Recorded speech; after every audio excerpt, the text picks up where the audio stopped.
What's up, guys?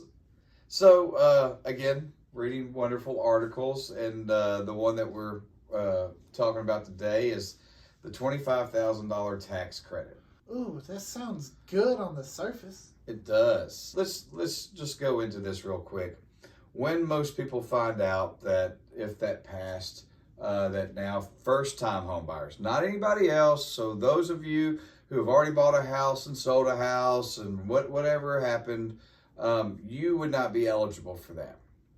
So now your starter homes are going to go up by what? $25,000. $25,000. Yep. And so you get that, and it's not a tax credit. I believe that they give them the money. They subsidize essentially your down payment, maybe your closing costs, but you would get $25,000. Oh, you mean like the programs that we already have? Yes, Okay. THDA, USDA, those things that are already out there to where you can get money for, down payment assistance, closing costs, those things that are already out there. But that doesn't really help anybody. I know it does on the surface. I understand that, hey, all of a sudden we get $25,000. But that's on the surface. Let's peel the layer back and see So, what's underneath. If you were to use that $25,000 on a $325,000 home, and now that home you're financing $300,000, do you know what the rough estimate for a 30-year mortgage would be? Like $1,900? Ish. Close. Now, let's say that you didn't have the $25,000 to put down. No, so we're paying $325 for the house. Yep. Okay. So $300,000 is what you would finance. Let's say that you didn't have the $25,000. And that $1,900 is a Rough $300,000, $300,000 house with a $25,000 down payment, about 6.5–7% interest. Yep. Which we're lower than that right now. So let's just say that instead we worked on, I don't know, getting the economy closer to what it was 4 or 5 years ago, when the interest rates were in the mid threes. So better economy, lower interest rates. Yeah. Without a tax credit. Correct. And let's just say that you put the average FHA mortgage, which is 3.5% down. So, you're putting somewhere around $10,000, $11,000 down, somewhere in there. Or even utilizing the current existing down payment assistance. THDA, USDA. THDA will give you like up to 6% for your down payment. For your down payment and closing cost. And for the record, a down payment on a $350,000 house is only $12,250. So you're getting the extra $2,700 to go towards your closing costs on that. Yep. So that's cool. But even still, $325. Paying $325 for the house. But with a better economy and a 3.5% interest rate, your monthly payment on that's what? $1,500? Somewhere close, 14, somewhere in there. Yep. So $400 to $500 difference with a better interest rate versus getting the tax credit to use towards a down payment. That you can your mortgage is still going to be almost $2,000. Correct. So your true affordability has not changed. Has not.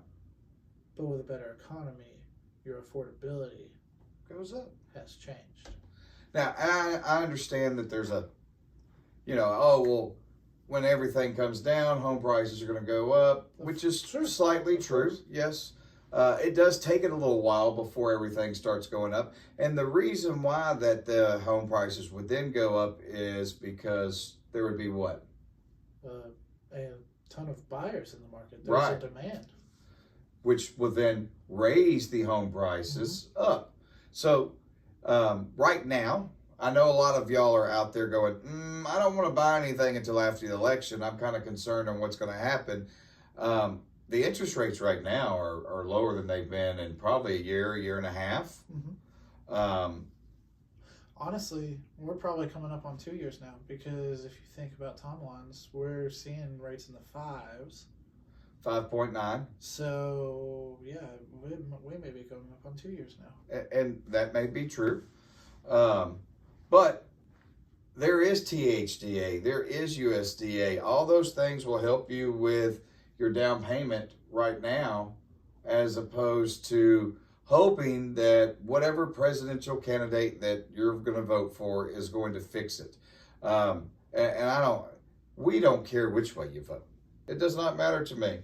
But right now, our interest rates are, again, lower than what they've been in a year and a half. Some say 2 years. There's not as much demand right now as there will be when the rates come even lower. Mm-hmm. And we can help you with getting a THDA loan or a USDA loan or whatever else that may give money towards your down payment, your closing costs, and things like that. And right now, because there isn't much demand, sellers are willing to do what? They're willing to help you with that closing cost. So guess what? You get your down payment covered, get your closing costs covered. All you got to pay for is an inspection and an appraisal. On most cases. In most cases. So I know that kind of, the elections kind of concerned people here recently, and I completely understand that. But now would be the right time to start looking for your house. Especially if you're concerned about what happens afterwards. If you're waiting until after to see what happens, why not get ahead of the fear instead of living in it throughout the process? Correct. Because we're still, what is this, September? Yeah, we're still 2.5 months. Yeah, before election. And then, even then, it's 2.5 months before the next person takes over. So, you got almost 5 months there. Mm-hmm. Where people are kind of sitting and waiting and wondering what to do, when really you could just be out there going, got my house. You got 5 months, and buying a home takes about 30 days once you find the right one. And how long you look depends on you. You got anything else? If you want to buy a house, call me, call Keith, call Mark, call my mom, Jennifer. Give us a call. We'll talk to you later, guys. Have a great day.